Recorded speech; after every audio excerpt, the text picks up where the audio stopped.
Buenos días. Buenos días. Buenos días, doctor. Buenos días. Buenos días. Buenos días.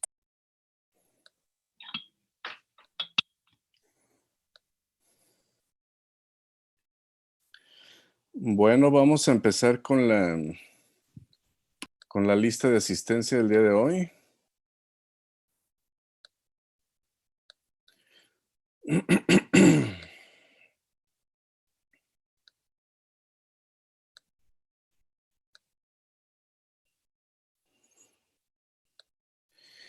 Aguilera Duarte, Presente. Ramón Aguirre, Presente. Hugo Blanco,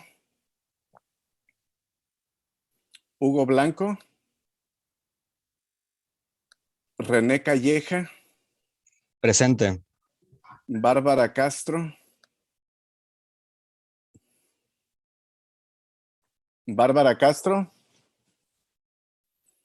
Edgardo Cuesta,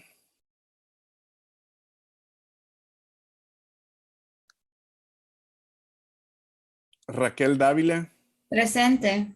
Elizabeth Espinosa,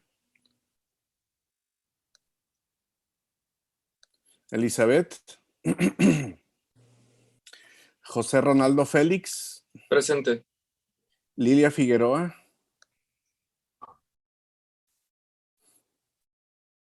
Ariadna Fontes, Presente. Carmen Gándara, Presente. Vianey Gamboa, Presente. Krishna Hernández, Presente. Kiara Lázaro, Presente. Diana Leyerda, Presente. Marco Aurelio Lizárraga, Presente. Eric López, Claudia López Chan, Presente. Dulce María Maldonado,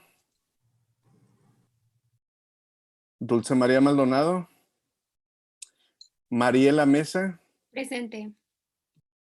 Diana Luisa Molina, Presente. Ricardo Montes, Presente. Mariel Moreno,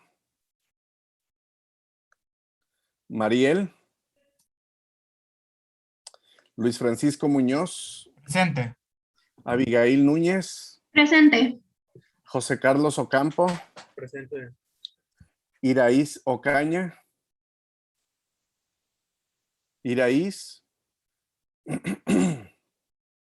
Verónica Paredes, Presente. Julián Partida, Presente. Javier Ramírez,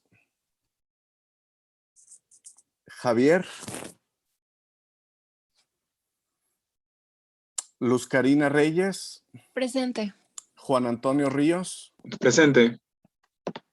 Cristian Rivera, Presente. Génesis Romero, Presente. Ricardo Romero, Presente. Enrique Ruibal, Presente. Ángela Ruiz, Presente. Fidel Uriarte, Presente. Daniel Valadez, Presente. Osvaldo Vázquez, Presente. Arturo Villanueva Presente, doctor. y José Wong. Presente. Doctor, buenos días. Sí, buen día. Soy Maldonado Dulce. Ok, ¿y dónde andabas, Dulce? Es que no encontraba el link para conectarme. Ah, ok, bueno. Mándame un WhatsApp para considerarte la asistencia ahorita y vámonos de lleno con la clase. Disculpe, doctor, es que se trabó mi computadora y me tuve que conectar en el celular, por eso no alcancé a decir presente. Soy Castro Bárbara. Ok, igual mándame ¿Eres del equipo, no, Bárbara? Sí, así es. Ah, ok, perfecto. Bueno, vámonos adelante. ¿Quién empieza con la clase, perdón? Yo ya empiezo, doctor. Perfecto, adelante, Juan. Bien, pues muy buenos días a todos. Nosotros somos el equipo número 1 y vamos a exponer sobre la anatomía del tracto genitourinario. Siguiente, por favor. Bueno, para empezar a hablar sobre la anatomía del tracto genitourinario hay que empezar hablando sobre las glándulas suprarrenales. Estas se localizan en la pared posterior del abdomen, por encima del polo superior del riñón. Están unidas a este por una capa de tejido conjuntivo, así como a la fascia perirrenal. y pequeños ligamentos también fibroconjuntivos que van al hígado, al diafragma y a los órganos que se encuentran subyacentes a dicha glándula. Estas pesan alrededor de 4 a 5 gramos en promedio, pudiendo llegar incluso hasta los 12 gramos en las personas adultas. Las dimensiones de estas glándulas son alrededor de 5 centímetros de largo o alto por 3 centímetros de ancho y 1 centímetro de grosor aproximadamente. Hablando sobre particularmente una y otra glándula, derecha o izquierda, la derecha posee una forma triangular de vértice superior y base inferior, mientras que la izquierda posee forma redondeada y rodea al riñón izquierdo. Al polo superior del riñón izquierdo, como se puede ver en la imagen, poseen pues pequeñas diferencias en cuanto a su forma. Y eran pues estas que les mencionaba. En términos generales, las glándulas suprarrenales se componen de corteza y médula, de lo cual hablaremos un poco más detalladamente cuando toquemos la parte de la histología. Y en cuanto a sus relaciones, pues las glándulas suprarrenales se localizan, como ya les mencionaba, en el polo superior del riñón.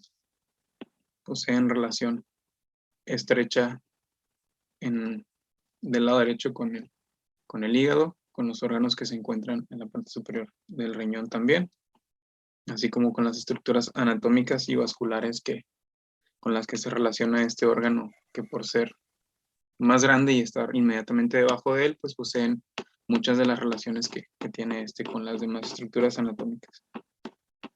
Siguiente, por favor. Oye, ¿y cuál es la razón por la que estamos viendo las glándulas suprarrenales en urología que tienen que ver con la orina?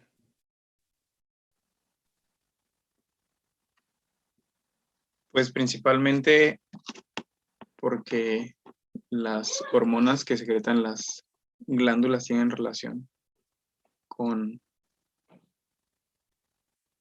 el manejo, o más bien con las principales patologías que están relacionadas al sistema genitourinario.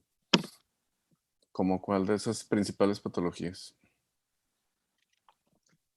Pues una de las principales es la hipertensión arterial, se relaciona, ¿no? Por el sistema renina-angiotensina-aldosterona.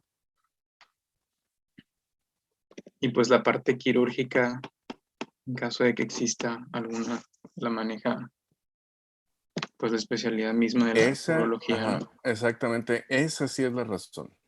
Porque, por ejemplo, los urólogos no vemos hipertensión arterial. Digo, muchos pacientes son hipertensos, pero no los mandan al urólogo para que les maneje la hipertensión. Estamos viendo las glándulas suprarrenales por su localización anatómica. Las enfermedades funcionales de la glándula suprarrenal, la mayoría de las veces la diagnostica el médico de primer contacto y él la refiere al endocrinólogo o al internista. Y ellos se encargan de ver el manejo de las enfermedades funcionales. Pero cuando estas glándulas que están justamente arriba del riñón, estas glándulas tienen un tumor, estas glándulas tienen una enfermedad morfológica, un crecimiento anormal, entonces ese especialista, el médico internista o del endocrinólogo, la manda al urólogo para que el urólogo lo opere. Porque el urólogo se encarga de todas las enfermedades quirúrgicas del retroperitoneo y las suprarrenales están en el retroperitoneo, están arriba de los riñones y nosotros los urólogos somos las que lo operamos. Esa es la razón por la que estamos viendo aquí la anatomía, y lo que nos vas a explicar de histología va a ser básicamente todo lo que veamos de estas glándulas. Adelante. Okay, perfecto. Gracias, doctor. Bueno, y hablando específicamente de la vascularización de las glándulas suprarrenales, está dado principalmente por 3 arterias, cada una de las glándulas, por las arterias frénicas inferiores, que la arteria frénica pues emana directamente de la aorta abdominal. Como podemos ver, es la flecha de hasta arriba, y esta se encarga de la irrigación del polo superior de la glándula suprarrenal. Una arteria que se llama específicamente suprarrenal media, que emerge también de la aorta abdominal. y le brinda irrigación a la zona media de las glándulas. Y la suprarrenal inferior, que esta es rama de la arteria renal, que le da irrigación a la parte inferior de la glándula suprarrenal.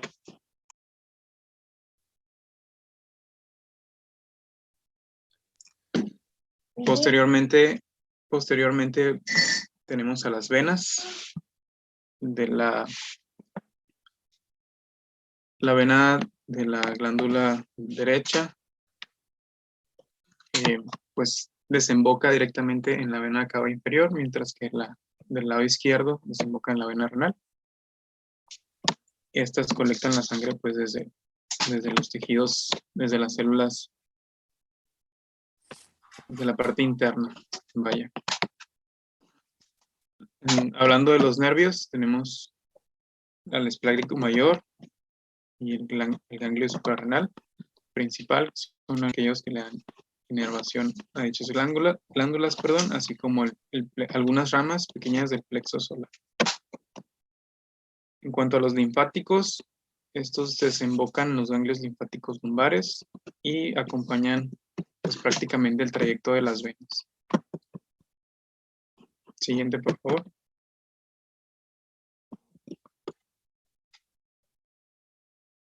Ok, entonces ya hablando específicamente de la histología suprarrenal, como les comentaba, esta posee dos componentes estructurales y funcionales bien definidos, una corteza y una médula. La corteza se desarrolla a partir del mesodermo y secreta hormonas esteroides, y la médula se desarrolla a partir del neuroectodermo y secreta catecolaminas. Hablando de la corteza específicamente, pues esta posee tres zonas bien delimitadas. Una zona glomerulosa o glomerular, una zona fasciculada y una zona reticularis o reticular. La zona glomerular corresponde alrededor del 15% de la corteza suprarrenal y es la que produce mineralocorticoides, aldosterona específicamente. Una zona fasciculada que corresponde al 80% de la corteza, que es la encargada de producir glucocorticoides, cortisol y corticosterona específicamente, y una zona reticular. La zona reticular, corresponde del 5 al 7% del total de la corteza, y esta produce andrógenos suprarrenales principalmente, y lo podemos ver en la imagen. Esta es una imagen, una fotomicrografía teñida con hematoxilina y eosina con poco aumento, donde podemos ver prácticamente pues, las tres capas de la corteza. Siguiente, por favor. Bueno, creo que estaban tres imágenes de la histología. Creo que no se cambió una por una, pero no hay problema.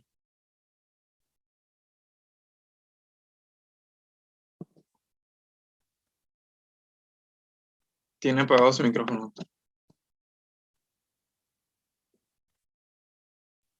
Perdón, discúlpenme.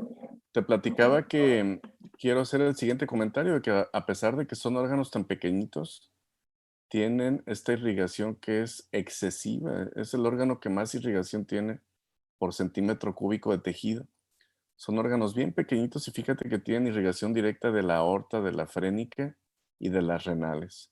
Fíjate todo el aporte que tienen, ahora sí que por abajo, por arriba, por en medio, y el drenaje venoso y linfático es exactamente igual.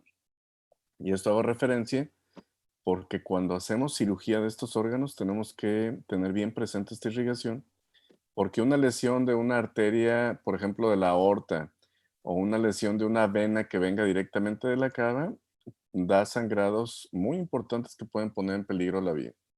Y son órganos bien pequeñitos que están escondidos en un rincón. Están entre el diafragma, entre el riñón y entre la columna. Y su tamaño, imagínate que es como el de una uva aproximadamente.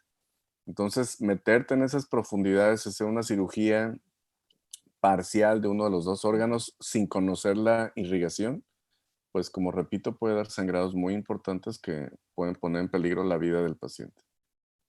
Adelante, Juan. Muy bien, y ya nada más para culminar la parte de histología, nos falta hablar sobre la parte de la médula. Y pues básicamente así en términos generales produce las catecolaminas, que son la adrenalina y la noradrenalina, y pues serán importancia en su pues función sistémica, ¿no? Y pasando ahora a hablar sobre la anatomía macroscópica de los riñones, pues estos se localizan en el retroperitoneo, son de gran importancia pues para esta materia. Básicamente, neurología se encarga de la parte quirúrgica de las enfermedades renales. En el hombre puede llegar a pesar entre 125 y 170 gramos, mientras que en las mujeres alrededor de 115 a 150 gramos en personas sanas, ¿no? Que no tienen ninguna patología de base renal. En cuanto a sus dimensiones, los riñones miden alrededor de 10 a 12 centímetros de alto o de largo, por 5 a 7 de ancho y de 3 a 5 centímetros de grosor. Los principales medios de fijación son la grasa perirrenal, en un plano más anterior. El pedículo vascular también funciona como medio de fijación para este órgano par. El tono muscular pues se encuentran directamente asociados con el músculo del psoas, incluso siguen la línea de este músculo, así como las demás vísceras abdominales que forman parte del retroperitoneo, incluso también las que no forman parte del peritoneo, porque conforman le dan ese pues medio de sostén o de fijación para que permanezcan en su lugar específico. Y en cuanto al parénquima como tal del riñón, pues también posee una corteza y una médula, de la cual se hablará pues más específicamente en la parte de histología también con el compañero Ramón. Les ponía unas imágenes de la situación específica de los riñones, así como de su conformación y la parte importante de la producción de la orina y dónde se colecta, lo que se ven ahí un poquito atrás. Ya Ramón les hablará más específicamente sobre la función en la histología. Adelante.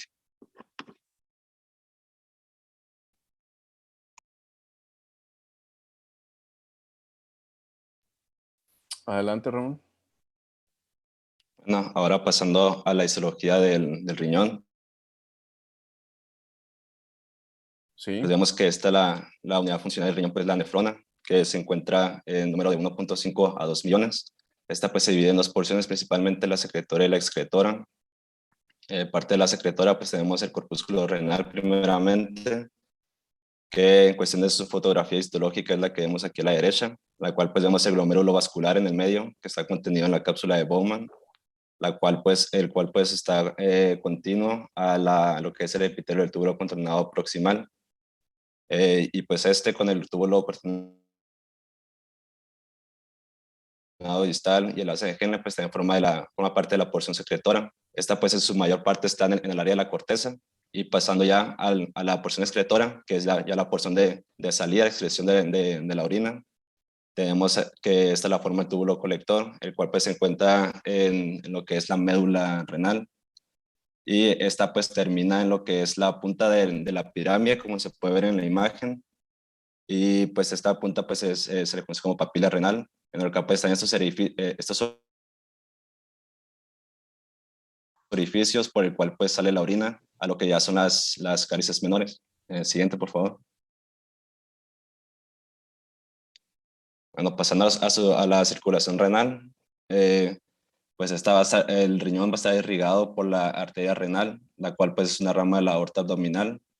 Esta pues en su trayecto, antes de entrar en lo que de manera intrarrenal va a tener ramas segmentarias superior e inferior, y posteriormente va a tener las ramas principales en las que se divide, que es la rama anterior y la rama posterior, como se puede ver en la imagen de la izquierda.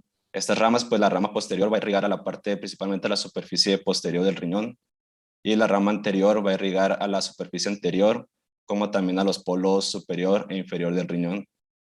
Pues bueno, después de estas ramas se va a pasar a las ramas interlobulares, las cuales pues son las que se van a atravesar por el medio de las columnas van a atravesar por las columnas de Bertin, que son ese espacio que hay entre las pirámides, no sé si lo alcancen a ver ahí.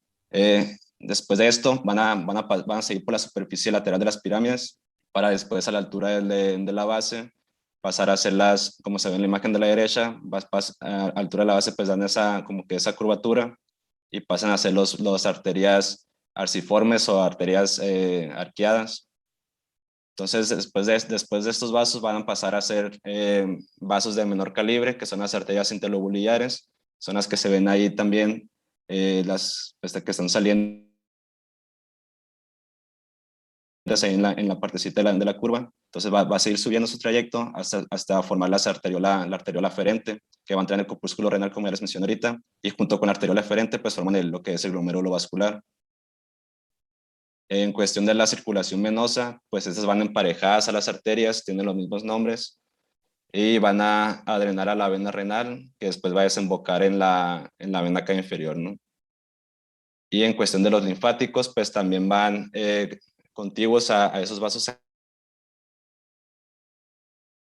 sanguíneos y van a desembocar en los órganos linfáticos lumbares. Siguiente, por favor. Mira, antes de continuar, hacer un señalamiento bien importante de lo que decías al principio.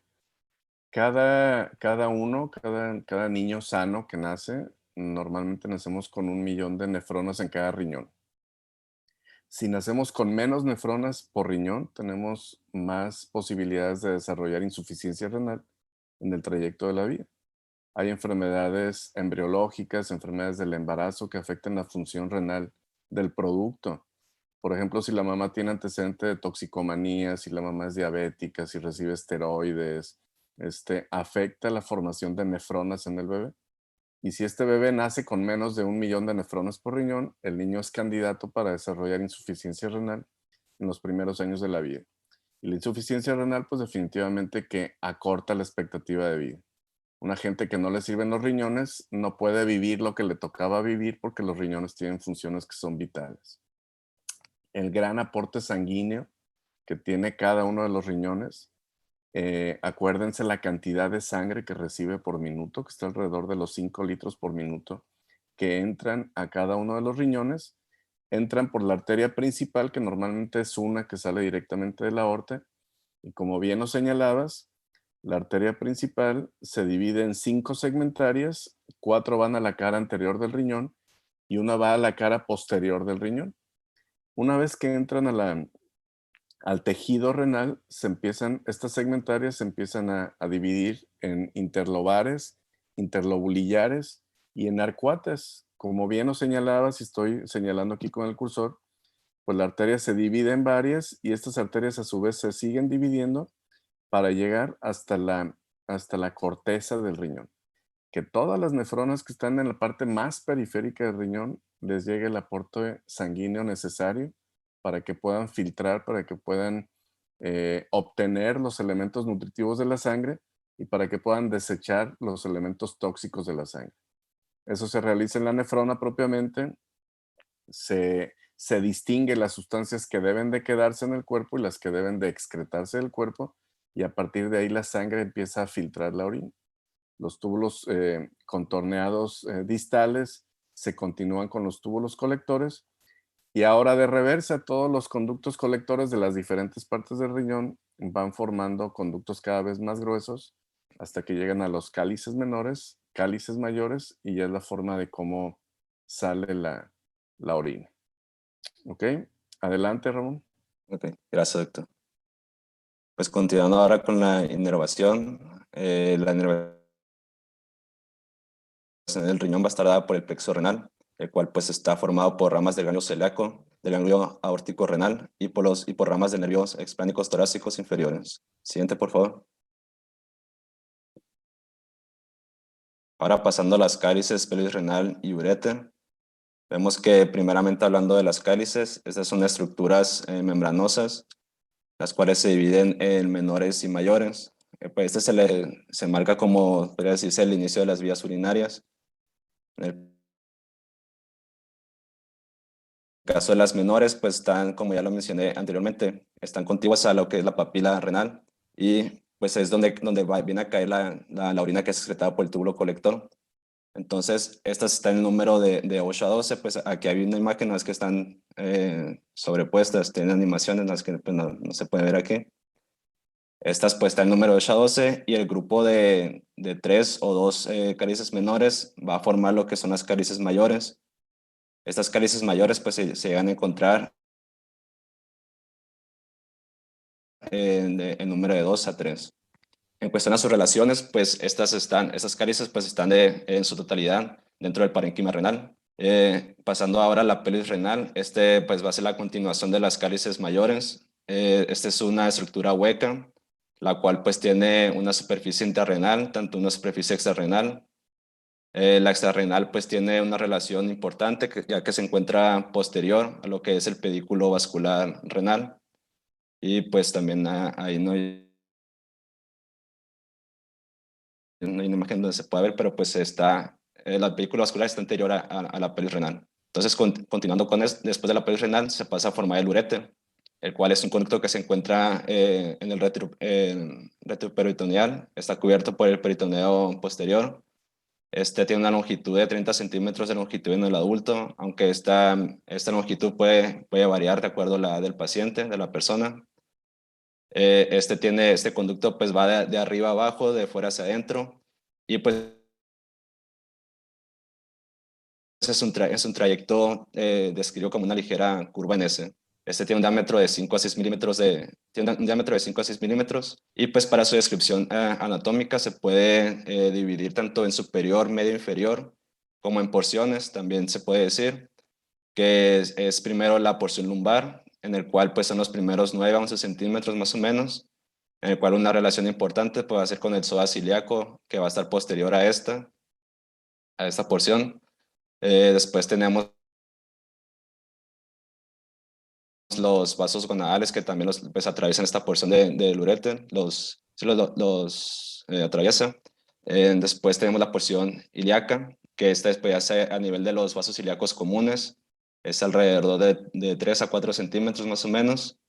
Después pasamos a la porción pélvica, que ya es la que se ve aquí en esta imagen, donde está el puntito rojo, pues ahí ya vemos que ese es el trayecto del uréter. Ahí está la porción de las ilíacas comunes, como se puede ver antracito del puntito rojo, abajito del puntito rojo, perdón. Y después siguiendo su trayecto, vemos que una relación de forma medial va a ser el recto. Más adelante también va a tener relación en la parte lateral con la arteria ilíaca interna. Y también vemos una relación importante en un conducto que lo atraviesa, ahí de manera pues, perpendicular, que este es el conducto deferente. Lo atraviesa antes de penetrar en la superficie de la vejiga, que es donde desemboca el uréter. Y ya pues esta es la porción vesical, que es de alrededor de 1 centímetro. Otra relación importante que va a tener aquí en la vejiga, en el área de entrada, pues va a ser las vesículas seminales, que también se encuentran posterior a la vejiga. Siguiente, por favor. Bueno, pasando a la histología de estas estructuras, vemos que esta tiene en su mucosa, está dada por un epitelio transicional, como se puede ver en la imagen. El tejido conectivo está también conocido como lámina propia, y por una tercera capa que es de músculo liso. En la imagen que se muestra, pues, una imagen histológica de un uréter, en el cual podemos que también la capa de músculo liso, que son 2 capas, tienen también una función de peristalsis que pues, ayuda en la transportación de la orina. En cuestión de la irrigación, esta va a estar dada... Ramón, una pregunta. ¿Cómo es el epitelio transicional? Sí, pues es ¿Es cúbico, plano, cilíndrico, aplanado? No sé. La verdad no recuerdo. A ver, ¿alguien más del equipo?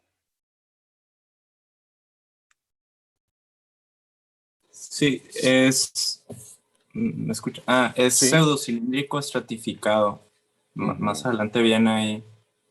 Ok, perfecto. No está en esta lámina, ¿verdad?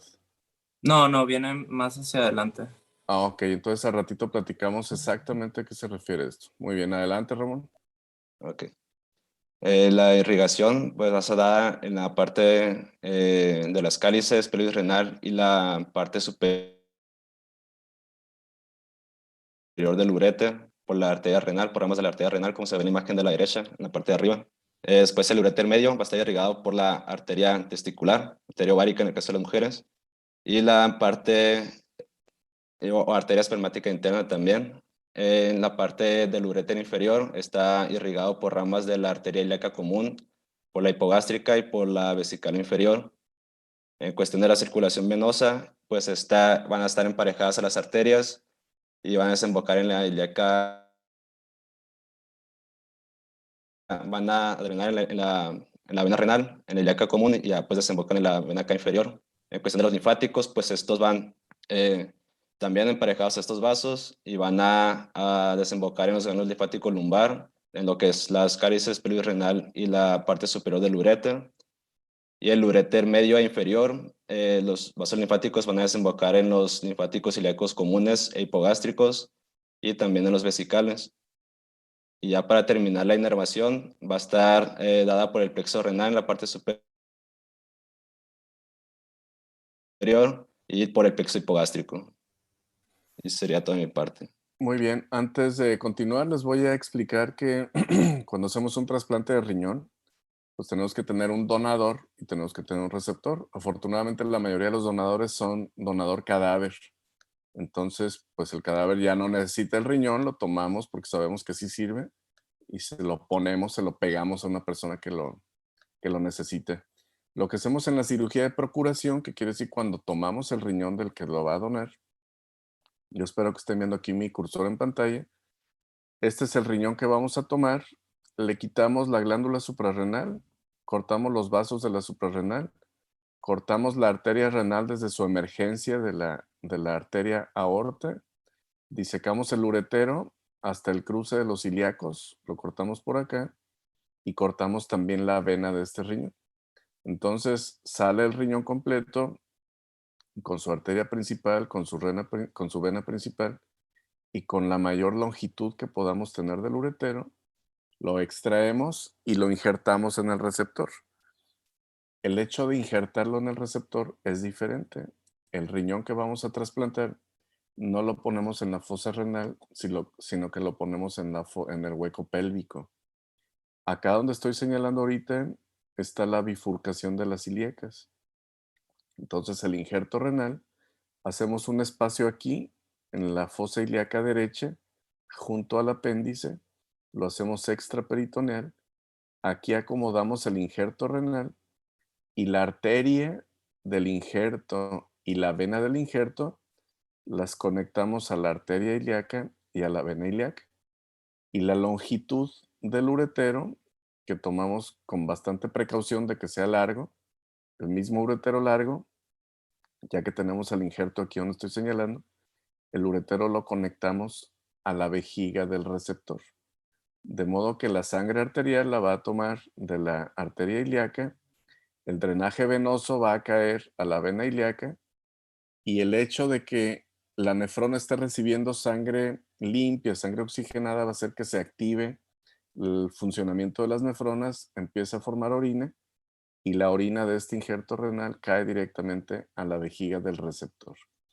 La mayoría de las veces, pues cortamos un segmento mayor de uretero de lo que necesitamos y ya que estamos en la cirugía, ajustamos los tamaños de la vena, de la arteria y del uretero para que le queden bien acomodados al receptor, que no le sobre y que no le falte. De modo que un paciente que recibe un injerto renal, un paciente que es trasplantado de riñón, puede tener 3 riñones. Tiene sus 2 riñones nativos que no le sirven, que no le funcionan. Por eso está en diálisis o hemodiálisis. Y aparte le pusimos el injerto renal en el hueco pélvico, que es el que sí le sirve para filtrar la orina. Injertamos arteria, vena y uretero. Lo que no injertamos son los nervios ni los ganglios. Y esto es debido a que el marcapasos de la nefrona es la presencia de sangre. La nefrona no actúa con ningún estímulo nervioso, sino solo con la presencia de sangre. La sangre hace que se active el funcionamiento, empieza a filtrarla y empieza a producir orina. Desafortunadamente no tenemos una clase de trasplante renal porque no es motivo de medicina de primer contacto, pero bueno, vale la pena comentar. Adelante. Bueno, y ya continuando ahora con la vejiga, esta es un músculo, un órgano muscular hueco que sirve de reservorio para la orina. Esta se encuentra detrás de la sínfisis del pubis y el tamaño y la forma van a cambiar conforme esté distendida o contraída, ¿no? La pared de este órgano es de aproximadamente 3 a 5 milímetros, sin embargo, cuando está distendida, pues este grosor suele disminuir, ¿no? Esta tiene 3 orificios, que son 2 para los ureteros, que son los orificios ureterales, ahí está mal escrito, ureterales, que es donde pasan o penetran en la vejiga los ureteros de manera oblicua en su cara o en su porción postero inferior, y tiene un orificio que es el orificio interno de la uretra. El espacio delimitado entre estos 3 orificios se le denomina trígono, cuya superficie tiende a ser más lisa y la pared tiene un espesor más constante que en comparación con el resto de la vejiga, que suele estar plegada cuando no está distendida y pues que tiene un grosor que varía. El músculo liso de la pared de la vejiga va a formar el músculo detrusor, el cual contiene fibras dispuestas de manera aleatoria, y ya hacia el orificio interno de la uretra, estas fibras musculares del detrusor van a formar el esfínter uretral interno, en donde ya las fibras se van a disponer en 3 capas bien definidas, de las que ahorita les voy a mencionar. Cabe mencionar que este esfínter no es más que un cuello muscular, por así decirlo, no un verdadero esfínter, y es involuntario. Y ahí en las imágenes se ve las relaciones que tiene la vejiga en la mujer y en el hombre, arriba y abajo, ¿no? Respectivamente. Siguiente, por favor. Muy bien, mira, como bien lo dijiste, la vejiga es un órgano muscular, que es un órgano hueco. Aquí estoy señalando con el cursor. Esto es la vejiga. Normalmente la pared de la vejiga mide 3 a 5 milímetros. Imagínense que es como un globo. Este globo de paredes delgaditas, si se llena de orina, pues se distiende, se hace muy grande. Y llega a cierto nivel, imagínense como un medidor, donde llega a cierto nivel la orina y nos manda la señal al cerebro de que ya tenemos orina y nos empiezan a dar ganas de orinar. Si la vejiga es sana y las vías nerviosas están íntegras, el paciente puede aguantar el deseo de orinar. Las nefronas siguen filtrando orina, Este tanque, ese recipiente que es la vejiga, se sigue llegando, y mientras alcanza su capacidad máxima, pues la necesidad de orinar ya es extremadamente urgente. Ya empieza a generar dolor de que nos está avisando que nos estamos aguantando de más y tenemos que ir a orinar. Entonces la vejiga básicamente tiene 2 funciones. La primera es almacenar orina y la segunda es vaciar la orina.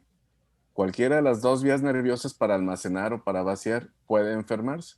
De modo que hay pacientes que no pueden almacenar orina.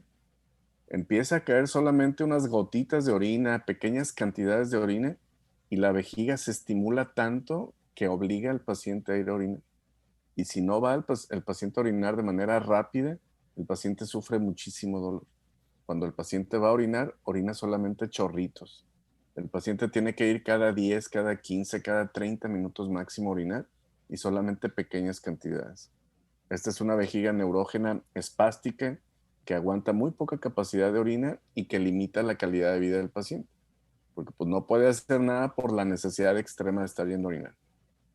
Y si la otra vía nerviosa se enferma, que es la del vaciamiento, tenemos una vejiga retencionista. Esto es, la vejiga se llena de orina.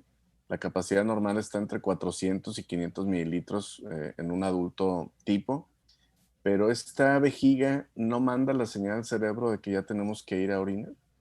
Y la vejiga, el músculo se va haciendo complaciente, se va estirando más y más y más y más y más, de modo que a una vejiga retencionista le puede caber 1,5 litros, 2 litros de orina, porque nunca manda la señal para que vacíe, y el paciente no tiene ganas de orinar.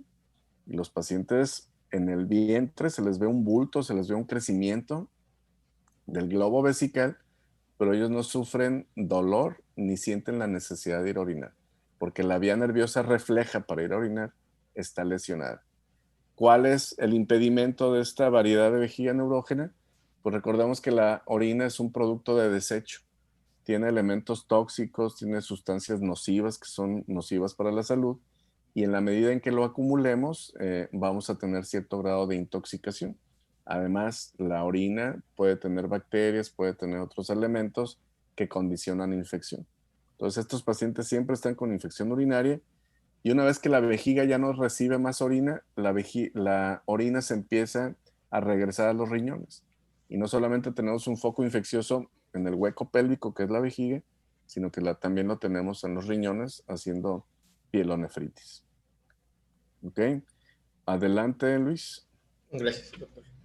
En cuanto a las relaciones, estas en el hombre es que se relaciona de manera posterior con las vesículas seminales, el conducto deferente, los uréteres y el recto, mientras que en la mujer se relaciona, o bueno, queda por enfrente de la vagina y del útero, ¿no?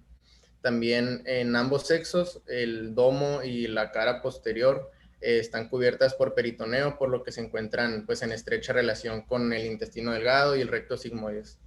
Y también en ambos sexos la cara anterior está pues íntimamente relacionada con la cara posterior de la sínfisis del pubis, ¿no? Siguiente, por favor.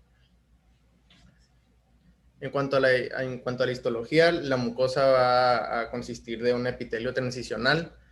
La submucosa va a estar constituida por bastante tejido conectivo y elástico, como se ve en la imagen de arriba, es donde dice CT, y el epitelio transicional es donde dice EP. Ahí en esa imagen del lado izquierdo se observa en la cavidad que dice U, se observa la entrada de un uretero en su paso pues por la pared de la vejiga, y la imagen de abajo a la izquierda es un zoom, es un acercamiento a ese recuadro en donde se observa el epitelio transicional, y con las letras SM se señalan las fibras de músculo liso que están dispuestas de manera longitudinal que pertenecen a ese uretero, ¿no? En la foto de abajo a la derecha es un acercamiento al cuadro de la derecha de la fotografía de arriba, en donde se observa el epitelio transicional, se observa pues la capa gruesa de tejido conjuntivo que está por debajo de la mucosa, y se observa cómo algunas de estas células del epitelio transicional muchas veces tienen dos núcleos, ¿no?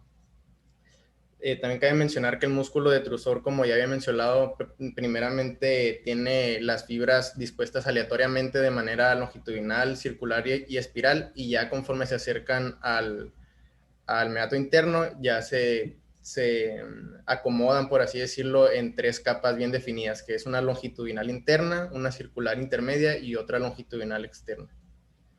También ahí en la fotografía con las letras BV se señalan vasos sanguíneos que están en todas estas capas, ¿no? Cabe mencionar también que el epitelio transicional, el número de capas va a depender de si la vejiga esté contraída o esté distendida, ya que cuando está contraída, o sea que la vejiga esté vacía, pues se van a poder observar hasta 10 capas celulares. Por el contrario, cuando está distendida, que es cuando pues está llena de orina, puede ver hasta 2 o 3 capas celulares de este epitelio. Siguiente, por favor. Precisamente por esto se le llama de transición, y por eso nos decían que el epitelio es pseudoestratificado. Toda la vía urinaria, desde los cálices menores, los conductos colectores más distales allá en la corteza del riñón, si la vía urinaria está vacía, la luz se hace más angosta y se encima una sobre otra, como vemos en esta imagen que está aquí en pantalla, y toda la base de ese epitelio pareciera que está encimado y que son muchas filas de células. Pero cuando la vía urinaria se repleta, está llena de orina, pues imagínense la vejiga o la pelvis del riñón, cómo se estira, cómo se hace grande, y cada una de estas líneas celulares se van estirando por la presencia de orina, y se ve solamente una línea celular de epitelio cilíndrico. Esa es la transición a la que se refiere el término.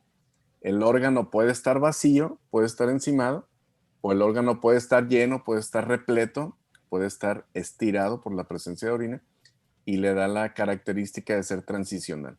El mismo órgano a veces está colapsado, el mismo órgano a veces está estirado de acuerdo a la presencia de la cantidad de orina. Adelante, Luis. Sí, doctor. Y en cuanto a la irrigación, inervación y los linfáticos, aquí había unas animaciones, pero creo que en el PowerPoint, digo que en el PDF no se puede ver. La irrigación, la parte arterial, viene principalmente de las arterias vesicales superior, media e inferior, que son ramas del tronco anterior de la ilíaca interna. Y el drenaje venoso se encarga, pues drena en la vena ilíaca interna a partir del plexo que se forma, ¿no? La inervación, esta recibe ambas partes del sistema nervioso autónomo, que son fibras tanto simpáticas como parasimpáticas. Las simpáticas forman un plexo que se ubica en la capa adventicia de la vejiga, y las fibras parasimpáticas, que son originadas de las porciones de S2 a S4 de la médula espinal, representan las fibras eferentes del reflejo de la micción. Estas fibras parasimpáticas van transcurriendo al lado de nervios esplácnicos pélvicos. Por otro lado, las fibras sensitivas, que son pues las que representan la parte aferente de este reflejo, van hacia la porción sacra de la médula espinal. En cuanto al drenaje linfático, estos van a drenar en los nódulos vesicales, ilíacos tanto externo e interno, y el ilíaco común. Siguiente, por favor. Oye, Luis, ¿sabes a qué se refiere o cuál es la estructura anatómica del núcleo de Onuf? Núcleo de Onuf. Ajá. ¿Alguien del equipo? Sí. Antes de que lo googleen, núcleo de Onuf, ¿no? Es un nodo, es una madeja de nervios que existe en la columna lumbosacra, que es la que se encarga de distribuir todos los nervios al área genital y al hueco pélvico de los órganos urinarios. Es el que se encarga del reflejo de la micción, el que se encarga del reflejo de la evacuación intestinal para hacer popó, el que tiene que ver con la eyaculación en los hombres, el que tiene que ver con la erección en los hombres. Este núcleo de Onuf, como les repito, es un distribuidor nervioso.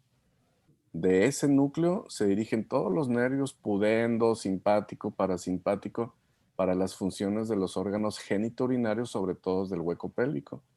Y este núcleo de Onuf es el que nos interesa saber en un paciente que tiene una lesión nerviosa, una lesión medular, por ejemplo, un accidente automovilístico, una lesión, un evento vascular cerebral. Tenemos que saber si está conectado con el núcleo de Onuf o si está desconectado, para saber el pronóstico de las funciones nerviosas del hueco pélvico del paciente. Cuando el paciente tiene una lesión nerviosa a este nivel, puede perder todas las funciones de las que le estoy hablando. Y los tratamientos para las lesiones nerviosas en este nivel incluye la implantación de chips neuromoduladores. Es decir, le metemos una pastillita como una grapa al paciente en el lugar, como un marcapasos en el sitio donde está el núcleo de Onuf, y estos estímulos eléctricos controlados desde afuera son las que fortalecen y rehabilitan las fibras nerviosas que salen de ahí, de modo que el paciente en algún momento pueda volver a recuperar el control de la micción, el control de la evacuación intestinal, relaciones en cuanto a erección y eyaculación, si podemos rehabilitar las fibras nerviosas que salen del núcleo de Onuf. ¿Ok? Adelante, Luis. Gracias, doctor. Ahora, continuando con la próstata, esta es la glándula sexual accesoria más grande, es única pues del aparato reproductor masculino. Esta es un órgano fibromuscular y también glandular que se ubica justo debajo de la vejiga, como se observa en la imagen. Esta rodea el primer segmento de la uretra, que es la uretra prostática, que mide alrededor de 2.5 centímetros. Esta se constituye de 30 a 50 glándulas que están dispuestas en 3 capas concéntricas, que es una mucosa interna, submucosa intermedia y la externa, ¿no? Y los medios de fijación de esta es de manera anterior el ligamento puboprostático y de manera inferior el diafragma urogenital. Esta se encuentra penetrada por los conductos eyaculadores que van a entrar de manera oblicua y que van a vaciar en el veromontanum, que es una prominencia que se encuentra dentro de la uretra prostática, ¿no? Que viene ahí señalada. Esta también se va a ver rodeada de una pequeña cantidad de músculo liso que es continuación de la capa externa de músculo de la vejiga. Siguiente, por favor. ¿Sabes qué quiere decir veromontanum? No sé, doctor. ¿Alguien del equipo? Disculpa, ¿me llevan etimología grecolatina en la escuela? Es verdadera montaña, creo. Es la, sí, es la montaña verdadera. ¿Y por qué le pondrían montaña verdadera a esa parte de ahí del cuerpo?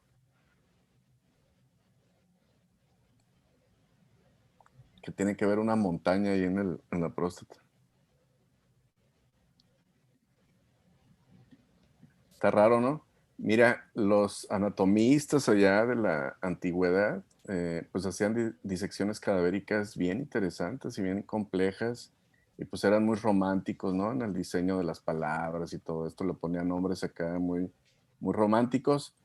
Las antiguas civilizaciones en todos los continentes veían al sol como una deidad. El sol podía ser vida o la ausencia de sol podía ser muerte. Podía haber más cultivos si había buena temporada climática o malos cultivos si había mala temporada climática. Entonces la naturaleza definitivamente que tenía y tiene mucha importancia para la vida. Y los anatomistas antiguos se dieron cuenta que, bueno, por la punta del pene sale la orina que viene de los riñones, que viene de arriba de los riñones, y por la punta del pene sale el semen que viene de abajo de los testículos y de la próstata. Pero justamente en ese lugar, en el veromontanum, es donde confluye la vía urinaria por un lado y la vía eyaculatoria por el otro lado, para que los dos desemboquen por el mismo conducto que es la uretra. Por ahí sale la orina y por ahí sale el semen. Entonces, la montaña verdadera se refiere a que cuando tú vas haciendo una cistoscopía, vas entrando del exterior, entras por la uretra adentro del cuerpo para llegar a la vejiga, vas viendo un conducto cilíndrico, todo lo que es el conducto de la uretra, y de repente te encuentras literalmente como una montaña, que es pues como una montaña que tiene dos orificios, que son los conductos eyaculadores. El conducto eyaculador del testículo derecho y el conducto eyaculador del testículo izquierdo. Entonces tú vas caminando por ese segmento y de repente te encuentras con una bola, con una montaña que tiene dos orificios, y se dieron cuenta que por ahí salían los espermatozoides, que son los que dan la vida. Entonces se le llamó la montaña verdadera por esa similitud con una montaña, y se refiere a que definitivamente de ahí tiene que ver la preservación de la especie. Ese es el nombre del veromontanum, y cuando hacemos una cirugía endoscópica de uretra, de próstata, les digo, se ve bien clarito cómo está literalmente la montaña con los orificios por donde sale el semen. Adelante, Luis. Bien. La próstata se puede dividir por zonas que son tanto anatómicamente como clínicamente distintas entre sí. Esta se divide en 5 zonas, que son la central, que esta es la que se observa coloreada de amarillo en la foto de abajo. Esta rodea los conductos eyaculadores y constituye aproximadamente el 25% del tejido glandular. Esta se dice que es resistente tanto a carcinomas como a inflamación, ¿no? La otra porción es la periférica, que esta constituye la mayor parte de la próstata, aproximadamente el 70% del tejido glandular, y esta ocupa la parte posterolateral del órgano, ¿no? Y aquí es donde se originan la mayoría de los carcinomas prostáticos, y también esta es la porción que se puede palpar mediante el tacto rectal.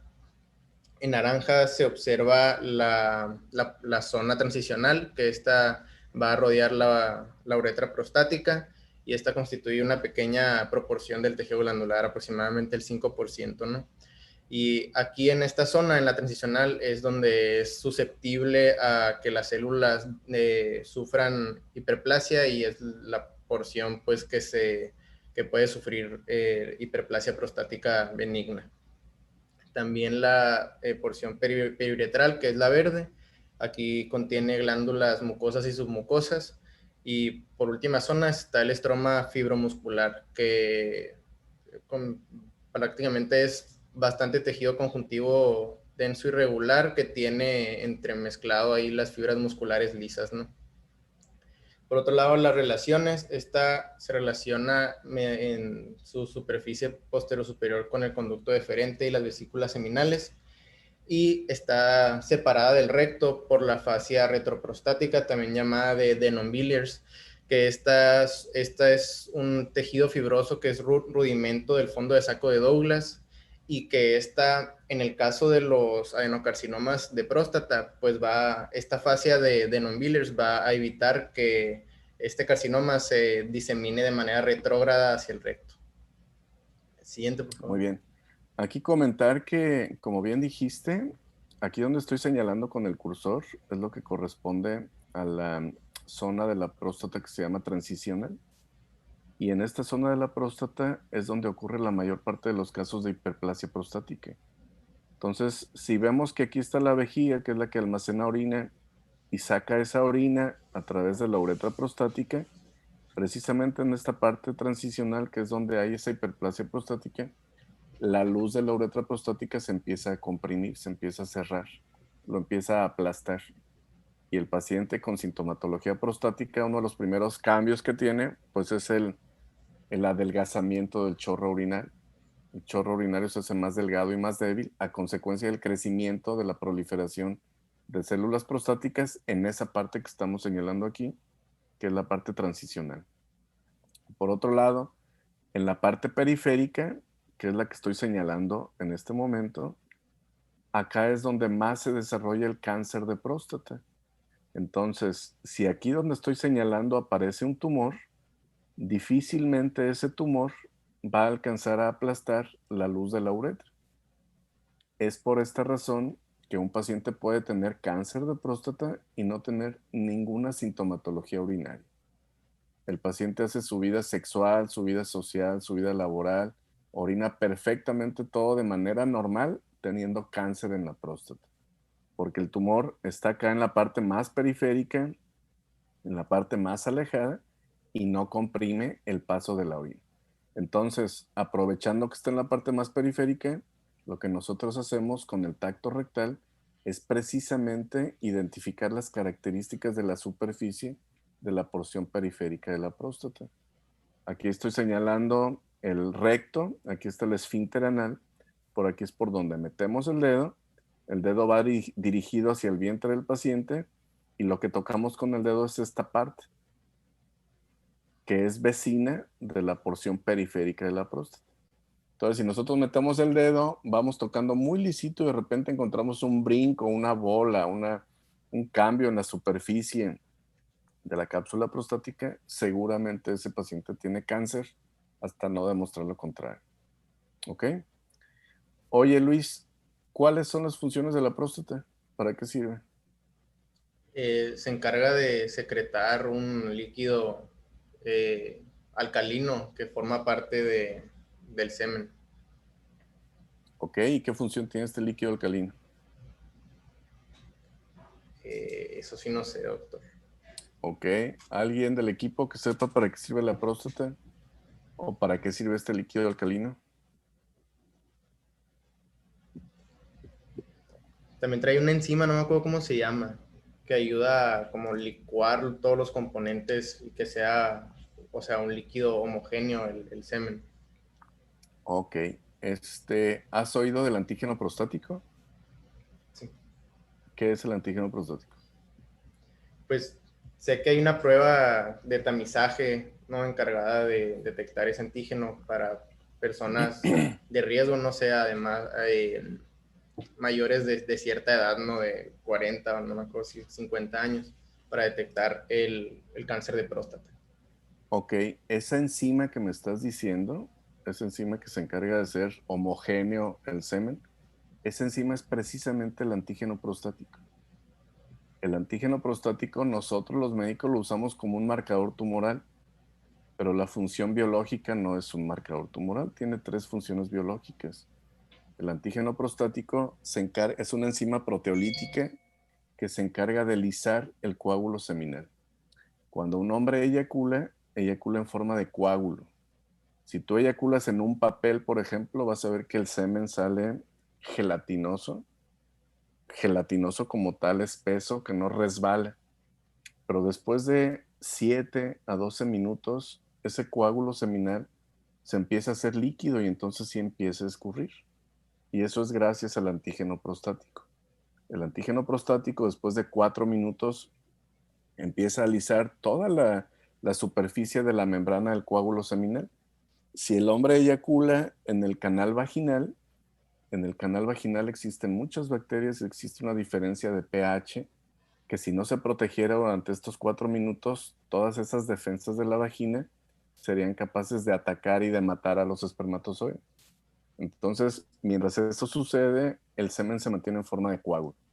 Después de 4 minutos se lisa el coágulo para que se haga líquido.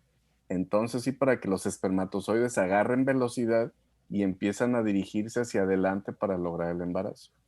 Esa es la función biológica del antígeno prostático. Lisar el coágulo seminal. Para que se haga líquido, para que corra, para que escurra y para que los espermas puedan salir en busca del embarazo. Las otras funciones de la próstata y de las vesículas seminales consiste en proveer de nutrientes a los espermatozoides. Lo que el hombre eyacula no son solamente espermatozoides. Tiene espermatozoides en la menor proporción, pero la inmensa mayoría del contenido del semen son vitaminas y son proteínas.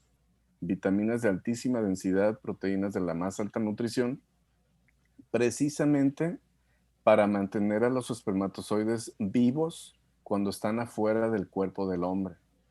Es decir, el hombre arroja una célula encapsulada en este coágulo seminal, pero en ese coágulo van vitaminas, van proteínas para que los mantengan vivos desde un par de horas hasta 3 o 4 días, si es que las condiciones lo permiten. Ese es el real contenido de importancia del semen. Todos los nutrientes y las vitaminas que contiene para mantener vivo al esperma, para que pueda cumplir con su función biológica, que es la de la preservación de la especie. Y por otro lado y por último, parte de este contenido del semen son defensas.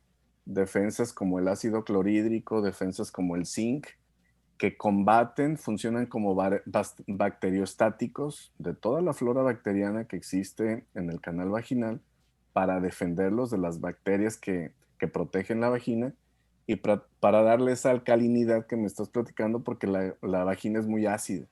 Entonces tiene que tener un balance para que el pH no mate a los espermatozoides, para que sigan viables, para que puedan lograr el embarazo. La presencia de ácido clorhídrico, de magnesio, es lo que le da ese olor al semen, que es precisamente como cloro, que es la función bacteriostática para protegerla de las bacterias. Y repito, para darle la estabilidad del pH, para que no sean susceptibles a la acidez de la vagina. Entonces, todo eso, la función correcta de esta elaboración de semen para que el hombre pueda ser papá, tenemos que hablar que el hombre tiene que tener ciertas características de salud, características nutritivas, características genéticas para que todo esto se pueda lograr. Si hay algún defecto en este sentido, el hombre tiene dificultades para ser papá. El hombre no puede embarazar a la mujer si tiene alguna alteración anatómica, aquí no estamos platicando, que no forme el semen de la adecuada calidad y por lo tanto, repito, el hombre no puede lograr el embarazo. Adelante, Luis. En cuanto a la histología de la próstata, esta en la capa externa pues va a ser una cápsula fibrosa delgada. Las fibras musculares van a estar dispuestas de manera circular y van a estar entremezcladas de un tejido conectivo que va a su vez rodear a la uretra prostática, ¿no? Y el estroma es pues una entremezcla, como ya lo dije, de tejido conjuntivo y músculo liso en el que van a estar embebidos las glándulas epiteliales, ¿no? Estas glándulas van a tener ductos excretorios mayores que van a llevar pues todas estas secreciones hacia el piso de la uretra entre el veromontanum y el cuello vesical, que es donde desembocan, ¿no? Y ahí se observa con la tinción de hematoxilina y iosina no se alcanza a distinguir bien qué es tejido conjuntivo y qué es músculo liso de tan entremezclados que se encuentran, ¿no? Se ocupan otro tipo de tinciones especiales para distinguir cuál componente es cuál, pues, ¿no? Siguiente, por favor. Y la irrigación, la arterial va a ser una rama va a estar nutrida mediante la rama prostática de la vesical inferior y también va a recibir otras pequeñas ramas colaterales de la pudenda interna y de la hemorroidal media. Y también en el caso de las mujeres, pues de la arteria uterina. La inervación va a estar encargada del plexo hipogástrico inferior, que le va a proporcionar ambas partes del sistema nervioso autónomo, no tanto simpático como parasimpático. Y el drenaje linfático va a ser en los nódulos ilíaco interno, sacro, vesical e ilíaco externo. Y siguiente, por favor, por mi parte sería todo. Muy bien, Buenos días, adelante, ¿me Bárbara. escuchan? Sí, te escuchamos, adelante. Ok. Bueno, yo les voy a hablar sobre las vesículas seminales. Bueno, antes que nada, las vesículas seminales son los recipientes membranosos o vaya un par de glándulas tortuosas. Son las que se ven arrugaditas ahí en la imagen. Y bueno, aquí se acumula parte del semen y se segrega una sustancia albuminoidea que contiene también fructosa para nutrir a los espermatozoides. Bueno, está situada sobre la pared posterior de la vejiga y la próstata y situada también en la excavación pélvica entre la vejiga y el recto. Aproximadamente mide 6 centímetros de largo y pues ahorita en la siguiente diapositiva, ahorita vamos a ver bien la histología, pero tiene un epitelio pseudoestratificado cilíndrico porque pues es una glándula, ¿no? Entonces también contiene células basales y principalmente. Bueno, su irrigación proviene de las arterias procedentes de la hemorroidal media y la vesical inferior. Los nervios proceden del plexo hipogástrico y al llegar a la vesícula forman un plexo seminal, en el cual se observan diferentes ganglios. Y pues los linfáticos terminan en ganglios hipogástricos e ilíacos externos. Siguiente, por favor. Bueno, ahí está la histología. Como pueden ver, en el corte histológico donde dice que casi no tiene aumento, lo podemos ver a gran escala y está como que plegado, precisamente porque eso se encarga de secretar lo que les había dicho, un líquido viscoso con coloración amarillenta que contiene fructosa para nutrir a los espermatozoides. Y bueno, las células basales son las que están hacia la derecha. Esas son las células basales y se pueden ver mejor. La de abajito se ve más, así como que más teñida. Y, bueno, pues también tenemos de que es importante señalar que tiene una pared de músculo liso alrededor. Siguiente, por favor. Bueno, el cordón espermático, pues se llama así porque tiene forma de cordón y va desde el anillo inguinal interno, perdón, ahí se me fue externo, pero va desde el anillo inguinal interno hasta la bolsa escrotal de la parte interna.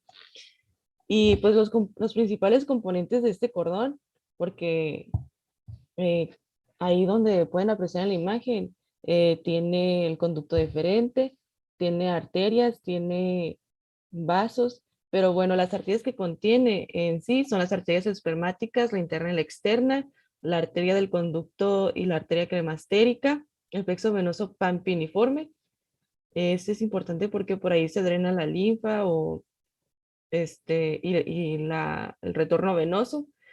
Los vasos linfáticos se basan en los linfáticos ilíacos externos y tiene pues nervios de fibras parasimpáticas y simpáticas.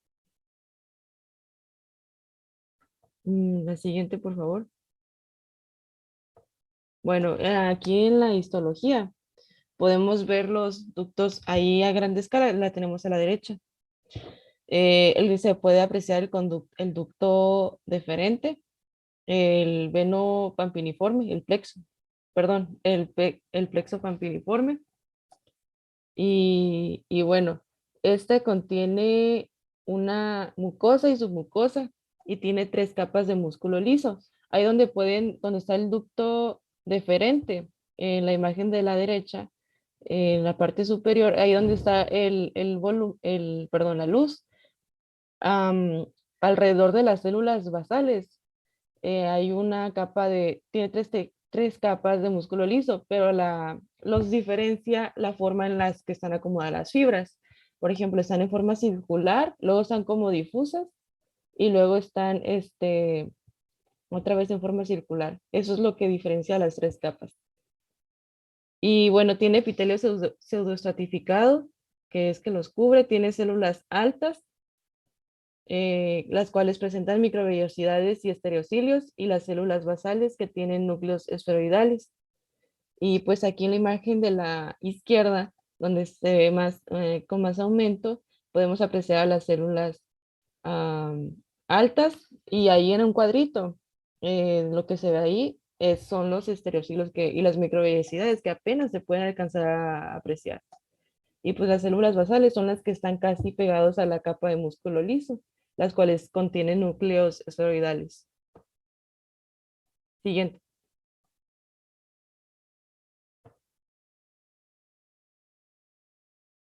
Bueno, el siguiente órgano es el epidídimo. Este es un órgano alargado de delante a atrás, aplanado de arriba a abajo, que cubre todo el borde posterior superior del testículo.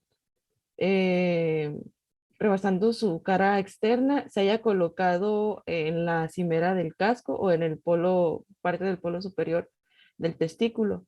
Y bueno, tiene 3 partes. Está la cabeza, que vaya, pues es lo de arriba, el cuerpo y la cola. La cabeza, algo en particular, se une al testículo por medio de una hoja vaginosa y tejido conjuntivo, pero también lo que lo une directamente al testículo internamente son los conductos eferentes. Y ya pues va al cuerpo y está la cola. La cola es contigua al conducto deferente. Ahí lo pueden apreciar como que está casi, parece que ni está separado, porque da un doblez y ya vuelve a subir. Y, bueno, pues esta tiene envolturas fibrosas, tiene 2, la albuginia, que es una lámina fibrosa blanco-azulada, y un tejido propio que comprende los conductos seminíferos, excretores del esperma y el estroma conjuntivo. Bueno, las arterias que lo irrigan son la arteria espermática y la del conducto deferente, y pues está el plexo pampiniforme, que va a terminar en una vena espermática. Y los linfáticos se drenan a los ganglios hipogástricos. Siguiente diapositiva, por favor. Nada más aquí comentar que, bueno, el testículo es este que estamos viendo aquí señalado. El testículo tiene la función de la espermatogénesis. Los espermas, haz de cuenta que se forman como un disco en blanco. Está la pura forma, pero no tienen la carga genética. Entonces, en el epidídimo y particularmente aquí en la red de testis, imagínense ese disco en blanco donde se les pone el sello de la carga genética del hombre, para que todos los espermas de este hombre tengan la carga genética de él, su morfología, todo lo genético, que es lo que va a definir su descendencia. Entonces, una vez que pasan al epidídimo, ya tienen que tener la carga genética. Si en este cruce hay alguna enfermedad infecciosa, enfermedades de transmisión sexual, enfermedades venéreas, medicamentos, que no permita esta situación, ese hombre va a tener descendencia con enfermedades genéticas. Esa es la mayor importancia de lo que tiene que ver el epididimo en la cuestión de la preservación de la especie. Los espermas recién formados están acá en la cabeza y conforme la cabeza, los espermas avanzan de la cabeza al cuerpo del epididimo, a la cola del epididimo. Los espermatozoides que están acá en la cola del epididimo son por mucho más mayores, más maduros que los que están en la cabeza.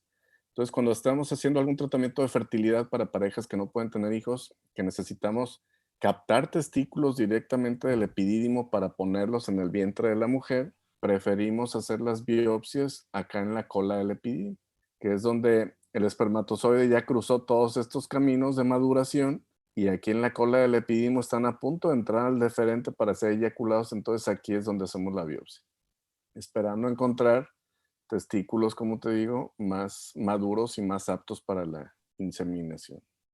Adelante. Bueno, así como lo dijo el doctor, el epididimo tiene la función de almacenamiento, transporte y maduración de los espermatozoides. A esta maduración genética se le llama capacitancia. La capacitancia, que es pregunta de examen del ENARP, siempre pregunta de capacitancia. Adelante. Ok. Bueno, ya yendo a la histología, al igual que la mayor parte de la vía espermática, el conducto del epididimo también está revestido por un epitelio pseudocilíndrico.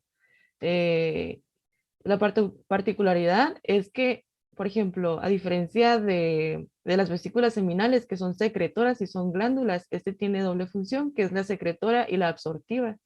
Y bueno, se compone principalmente de células principales y células basales.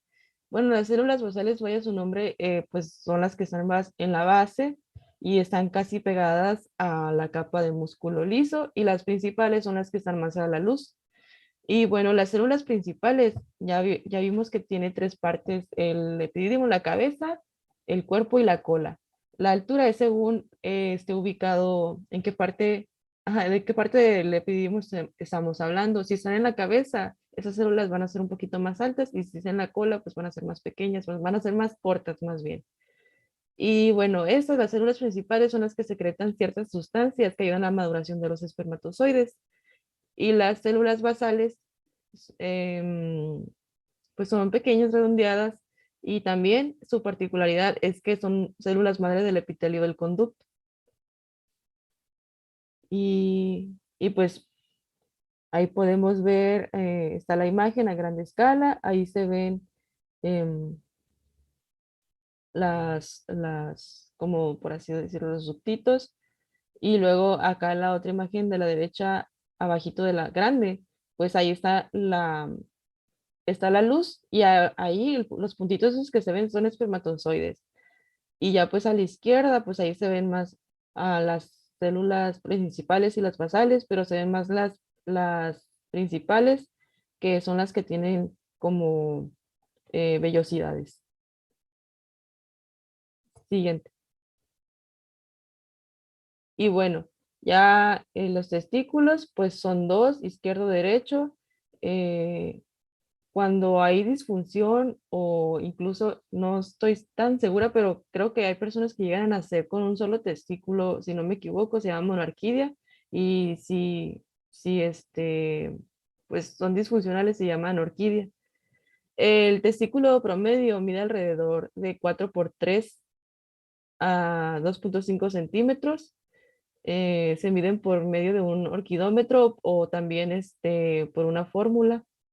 También el volumen aproximado de lo que van a contener en mililitros son de 12 a 30 mililitros. Y pues tiene una cubierta, tiene dos: es la túnica albugine, que ya lo había mencionado, que es la de color así como blanco azulado, y está la túnica vaginal, que se compone de dos, que es la visceral y la parietal. Y los ovulillos, el ovulillo está compuesto por túbulos seminíferos, como lo podemos ver ahí en la imagen.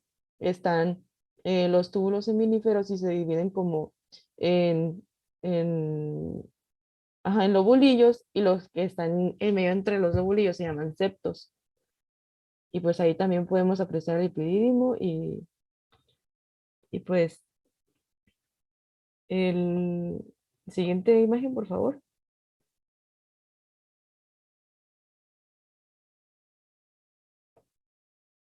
Bueno, la histología principalmente son los túbulos seminíferos que tiene cada túbulo seminífero consiste en un epitelio seminífero también, que es rodeado por una túnica propia. Y por ejemplo, tiene dos células principales que son las células de Sertoli y las células espermatógenas. Las células de Sertoli le dan una organización a los túbulos porque se extienden a través de todo el espesor.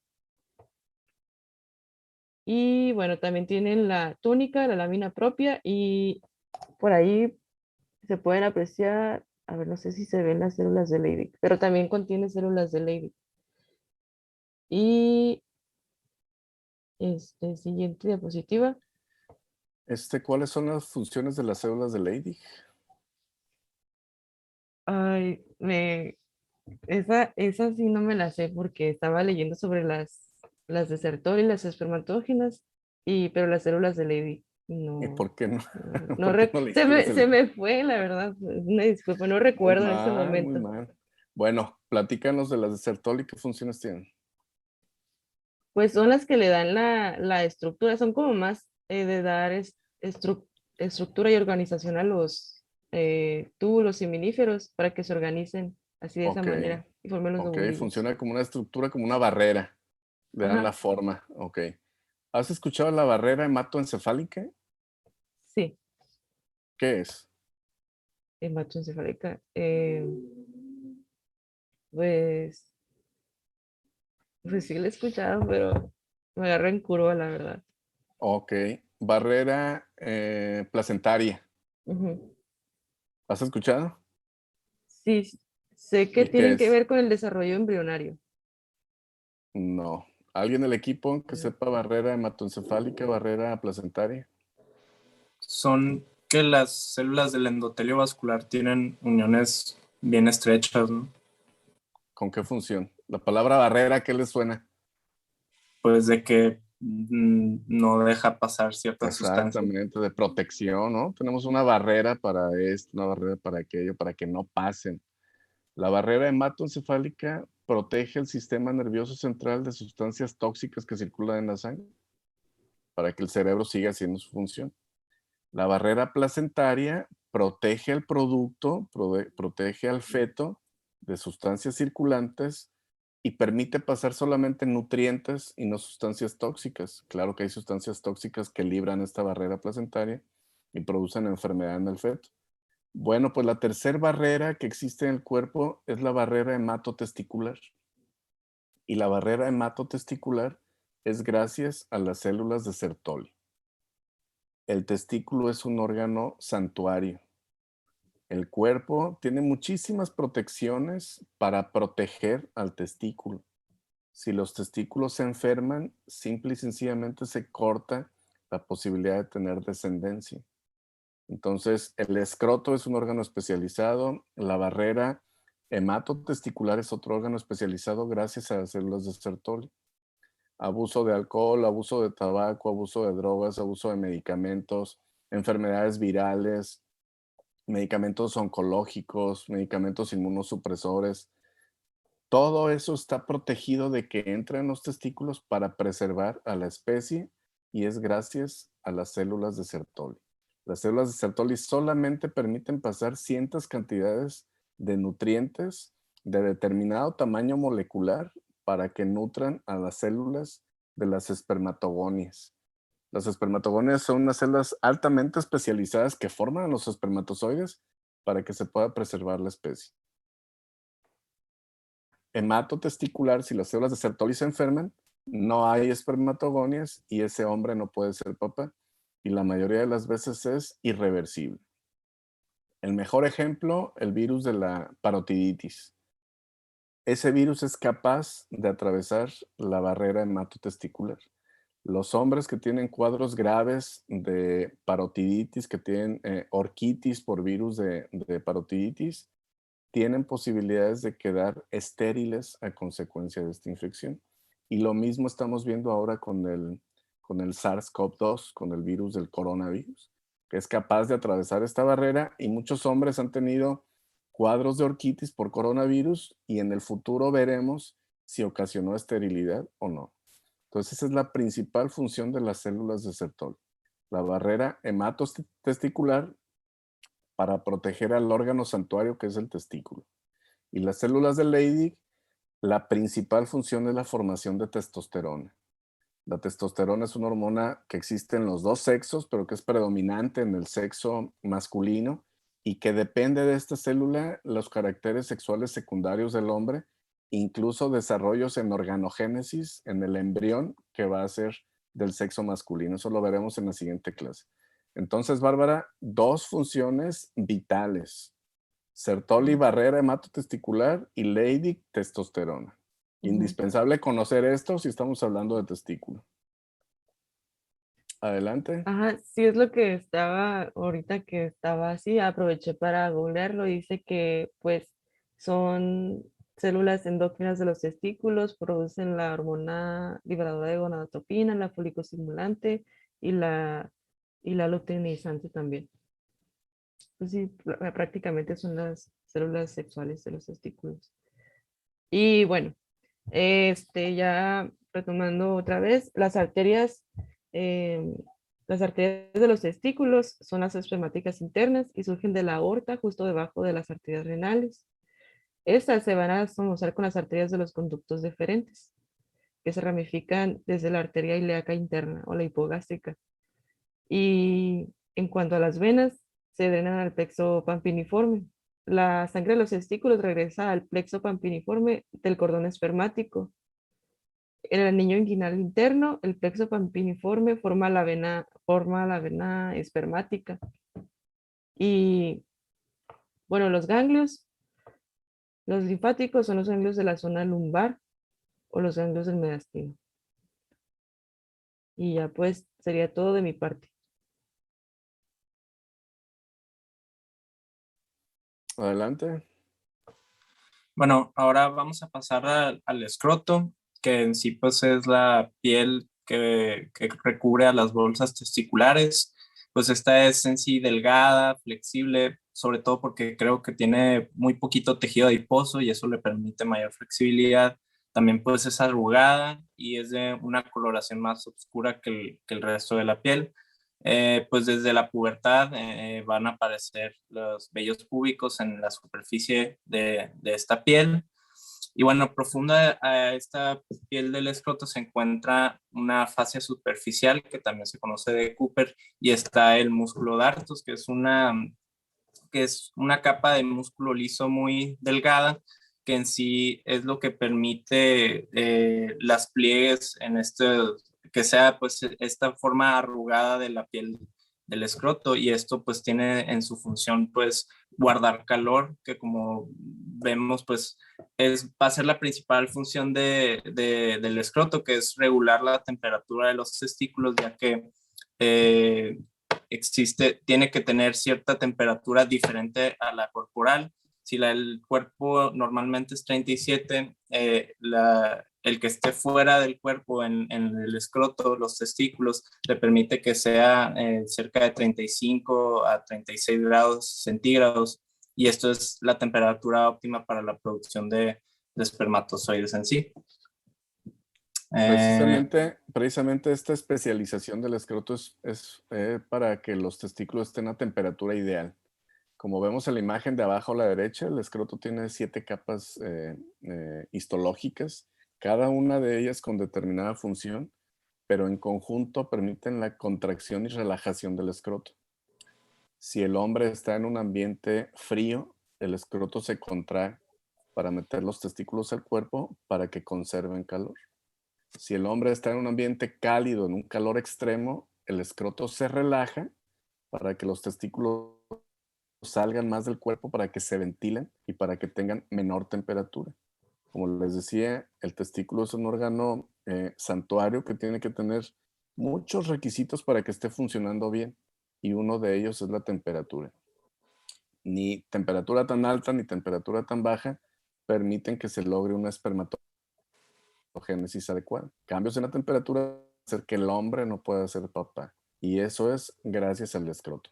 Otra de la función contráctil que tiene el escroto es que cuando el hombre tiene miedo, hay un reflejo de los mamíferos, un reflejo animal, que es el reflejo de huida. Cuando el hombre tiene miedo, los testículos se meten al cuerpo y el pene se mete al cuerpo para protegerlos y para que el hombre pueda pelear o pueda huir o pueda correr o pueda defenderse, para proteger los órganos genitales. Entonces hay un dicho por ahí que no, yo tenía miedo y se me subieron los testículos hasta acá. Literalmente los testículos se meten al cuerpo en una reacción de huida que tenemos los mamíferos, y es para proteger los órganos que nos van a permitir la descendencia. Adelante.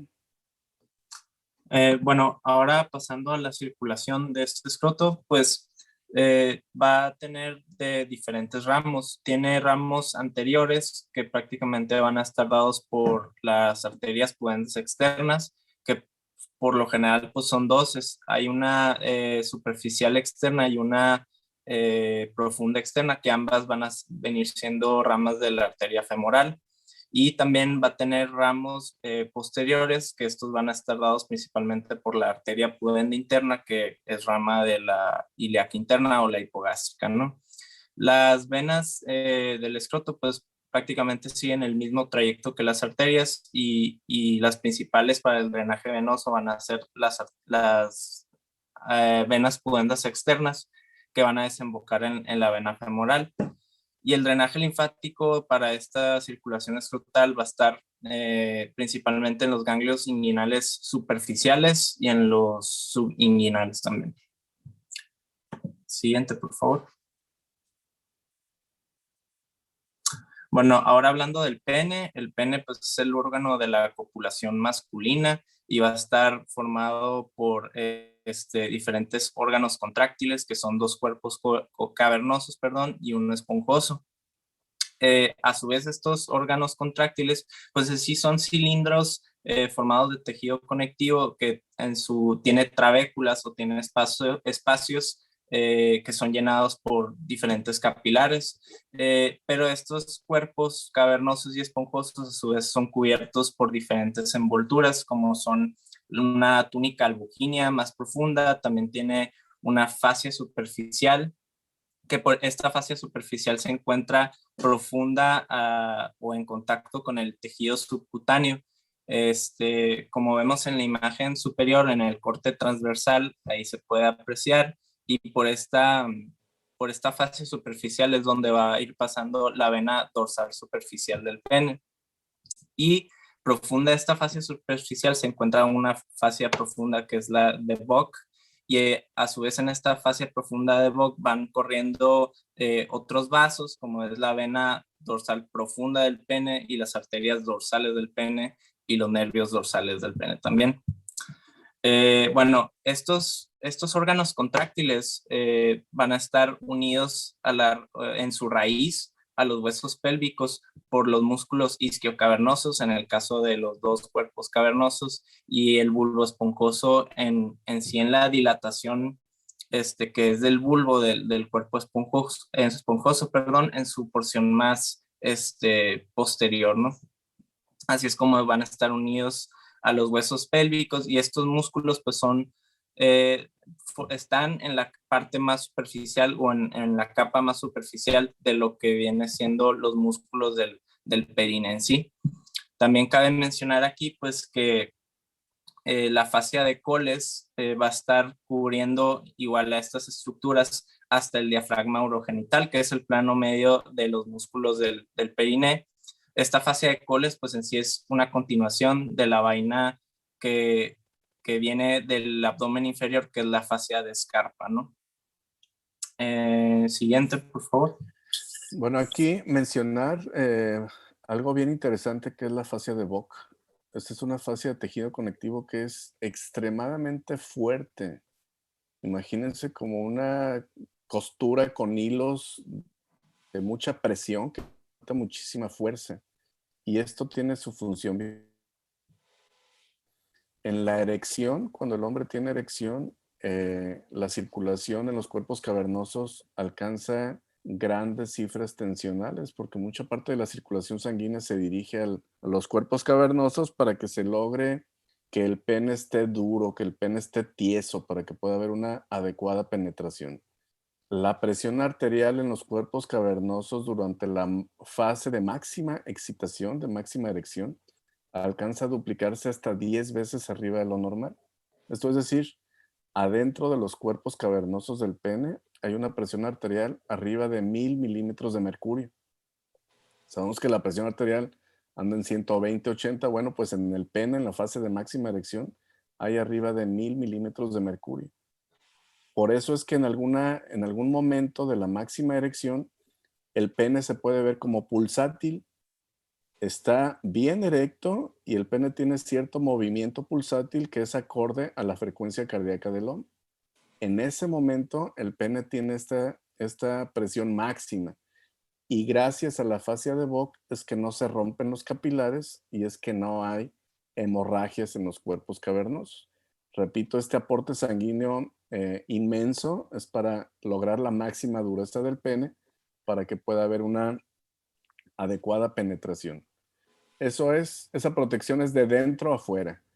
¿Cuál es la protección de la fascia de Bock? De fuera a adentro, principalmente para dos cosas. La primera y la más frecuente, enfermedades de transmisión sexual. Enfermedades de transmisión sexual que afectan el prepucio, por ejemplo, que son ulcerativas, bajando las capas de la piel, pero les cuesta mucho trabajo perforar la fascia de Bock. Cuando perforan la fascia de Bock, entonces se pueden venir hemorragias a consecuencia de enfermedades de transmisión sexual. Y la otra cuestión de protección de afuera adentro es el cáncer de pene. Lesiones malignas, oncológicas, declaradas de cáncer en la superficie del prepucio, también son ulcerativas, también son perforantes, y gracias a la dureza de la fascia de Bock, le cuesta más trabajo entrar al cáncer a los cuerpos cavernosos. Cuando el cáncer entra a los cuerpos cavernosos, la clasificación o la estadificación del tumor de pene avanza muchos grados con un peor pronóstico y probablemente ya no podamos conservar el órgano, sino que tengamos que cortar el pene para curar el cáncer. Entonces les decía, la dureza de la fascia de Bock es protectora para lo que les acabo de mencionar. Adelante. Bueno, ahora pasando a la uretra masculina, pues tiene una longitud aproximada de entre 16 a 20 centímetros y pues tiene 3 divisiones importantes, pues en sí es en su porción más proximal, que es la prostática, mide cerca de 3 a 4 centímetros, y ya veíamos, como mencionaba ahorita mi compañero, pues que tiene este saliente alargado, que es el verumontanum o la montaña verdadera. Aquí pues también cabe mencionar, como ya decía el doctor, pues van a encontrarse estos orificios que van a ser las desembocaduras de los conductos eyaculadores de ambos testículos también. Luego su porción, la siguiente pues es la membranosa, que mide cerca de 1 centímetro, que estaba desde pues, el final de la uretra prostática hasta el bulbo, que es la dilatación posterior del cuerpo esponjoso del pene, como ya les decía. Y también cabe mencionar aquí, en cuanto a su histología, hasta aquí es donde llega el epitelio de transición o el urotelio, ¿no? Que ahorita vamos a ver. Y su porción final de esta uretra masculina es la esponjosa, que es la más larga, cerca de 15 centímetros de longitud, y esta va a estar recubierta por epitelio pseudocilíndrico estratificado, ¿no? Aquí es donde cambia. También en la uretra esponjosa se menciona pues que están las desembocaduras de las glándulas bulbouretrales de Cooper, que estas se encuentran en el diafragma urogenital también, y de las glándulas de Littre, que estas se encargan de producir un moco viscoso, ¿no? Siguiente, por favor.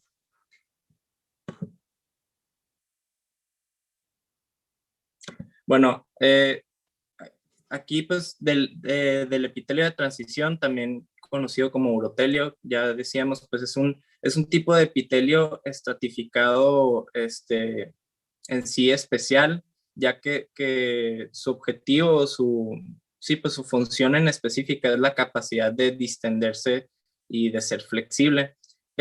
Pues, como es estratificado, tiene varias capas y por lo general, aunque no siempre se ve así, pues tiene tres estratos bien definidos. Su capa más superficial está conformada por células poliédricas grandes que se conocen como células en cúpula o en sombrilla, ya que tienen como ángulo o esta curvatura hacia el lado apical de la membrana, y también pues que contiene crestas, ¿no?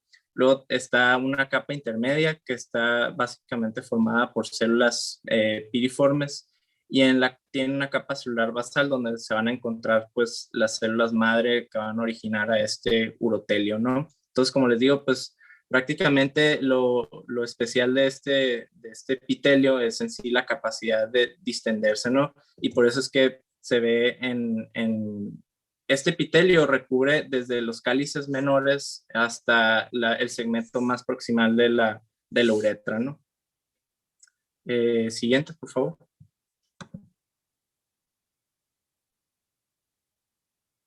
Bueno, ahora pasando a la circulación de la uretra, en este caso masculina, pues primero... Oye, Enrique, sí, perdón. ¿sabes qué? Yo creo que vamos a dejar la clase aquí porque estoy viendo la hora, ya tenemos 1:40.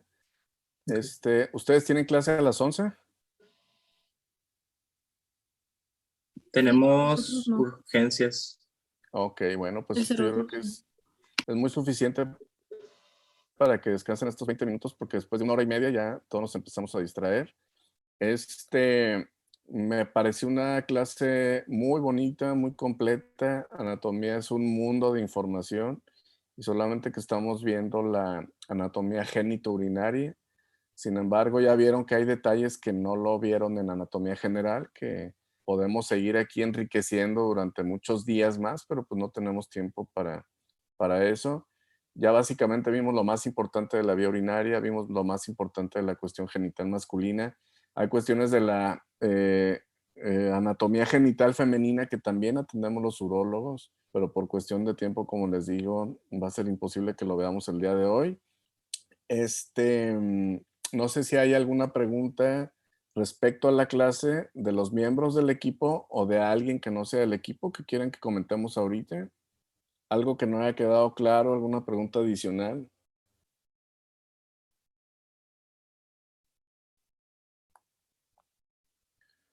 Nada, bueno, pues en general la clase muy buena, los felicito. Para el equipo número 2, que vamos a ver clase la semana siguiente, el siguiente martes, les voy a pedir que me manden la clase en PowerPoint. Esta clase la recibí en PDF y había algunas imágenes que no corrían de la mejor manera. Entonces, si me la mandan en PowerPoint, podemos pasar toda la presentación para que ustedes vean sus transiciones. Y mientras más pronto me manden la clase, le podemos hacer ajustes más temprano.